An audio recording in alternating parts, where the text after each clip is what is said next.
Estamos ahora con uno de los personajes más importantes que ha dado la publicidad en Colombia, que además es un gran artista, Carlos Duque.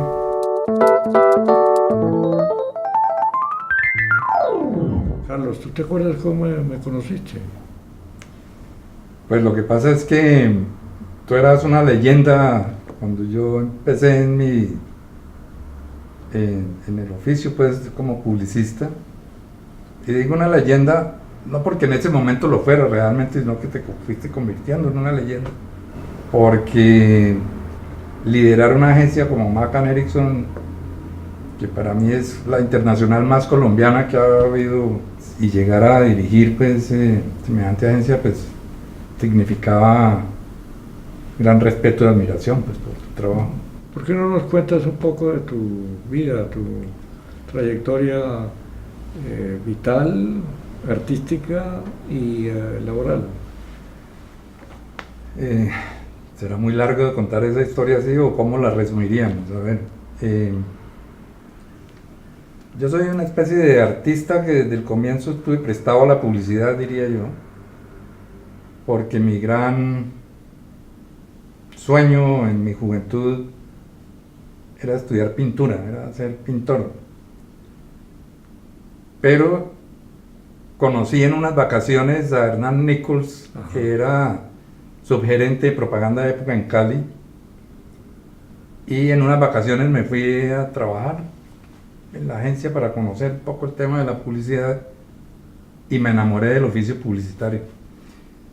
O sea que esa vocación de artista, pintor, se me convirtió en una obsesión por el tema del diseño gráfico, lo visual, los medios de comunicación, y ahí empezó mi periplo, digamos, en el oficio publicitario, como creativo publicitario, ¿no? Yo en el 69 me fui a estudiar fotografía a Los Ángeles, no necesariamente porque quisiera ser fotógrafo, sino porque entendía o sentía una necesidad y una urgencia por entender el lenguaje de la fotografía, que es tan inherente, digamos, al oficio publicitario, pues porque sin fotografía no existiría la publicidad como la conocemos hoy. Y luego me vine a Bogotá a trabajar en Le Burnett, Que era el epítome de la publicidad, de la creatividad. Es decir, yo creo que la creatividad en Colombia llegó a su cúspide con ese grupo que trabajaba ahí. Pues me encontré con una agencia muy curiosa, porque pues por supuesto tenía el halo de ser agencia internacional, todo este prestigio, pero particularmente porque Gonzalo Meza, su presidente en aquel momento, era una especie de coleccionista de artistas y de personalidades, pues actores, directores de teatro, escritores, pintores y artistas, eran los que conformaban los grupos creativos realmente. Pero llegaste a formar tu propia agencia. Exacto, yo después de Burnett nos retiramos y montamos una agencia que se llamó Gente Comunicación Publicitaria, un poco basado pues en el concepto de que la publicidad la hacen es personas, por más marca que pueda tener una agencia, finalmente son las personas las que desarrollan las ideas y las estrategias y demás. De ahí surgió una nueva agencia que se llamó Duque y Asociados. Crecí mucho como agencia y yo como director, digamos, de la agencia, hasta que llegó un momento donde toda esta imaginación o toda esta expectativa del mundo publicitario, pero más alrededor de la creatividad y de la imaginación y de la producción, digamos, de ideas, porque siempre cuando uno está en el área creativa quiere tener grandes ideas, sorprender con las ideas, y en el fondo llegar uno a descubrir que lo que quiere es hacer algo de arte, cosas personales o expresión personal que se acerque más a lo artístico, ¿no? Así que en un momento dado decidí desmontar la agencia. Es decir, yo no quiero ser gerente de agencias, yo no quiero ser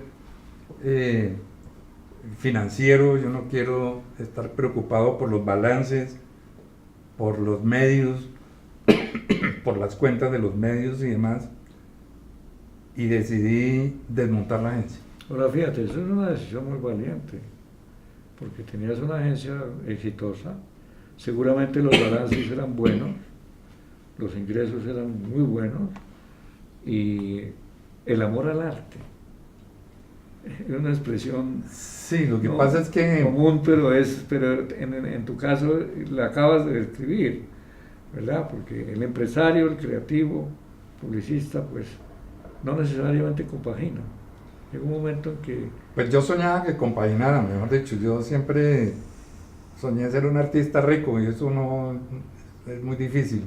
Pero Yo, ser publicista rico sí puede ser. ¿Ah? Un publicista rico sí puede ser. Un publicista rico sí Y puede muy ser, rico. pero claro. Y lo describía diciendo, yo lo que quiero realmente es una agencia de publicidad, pero sin clientes. Que es muy difícil, entre otras cosas, porque cuando uno se acostumbra, digamos, a vivir del cliente, y que sea el cliente el que le ordene o le pida o solicite un trabajo o un tema específico, pues uno termina acostumbrándose a que hay alguien que solicita un trabajo.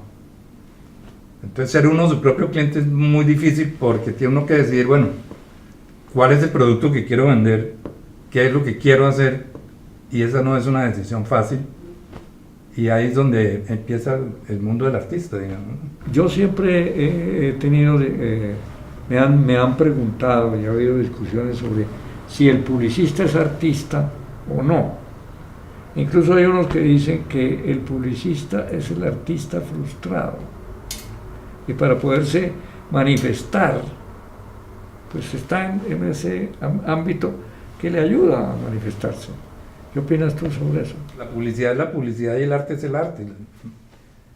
A uno como publicista lo contratan para vender, no para hacer arte, ni mucho menos, lo cual no significa que una idea publicitaria no pueda ser elevada eventualmente a un concepto artístico, digamos, que tenga cierto valor artístico, pero no es la función hacer arte, es vender. Correcto, y eso es un conflicto que tienen los directivos de la agencia con muchos creativos.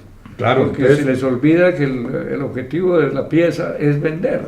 Claro, No, porque el cliente es, quiero una idea para vender esto, listo, aquí está la estrategia, el plan de mercadeo es este, y uno sigue, digamos, el plan de mercadeo y hace creación para ese objetivo específico. Otra cosa es si yo quiero hacer arte. Si yo quiero hacer arte, yo estoy en otra cosa. O sea, tú eres un publicista que eres artista y todo lo del arte se refleja en la calidad de la publicidad Y de hecho la publicidad y mucho creativo publicitario en el mundo se alimenta del arte y de la poesía y de la literatura y de la música.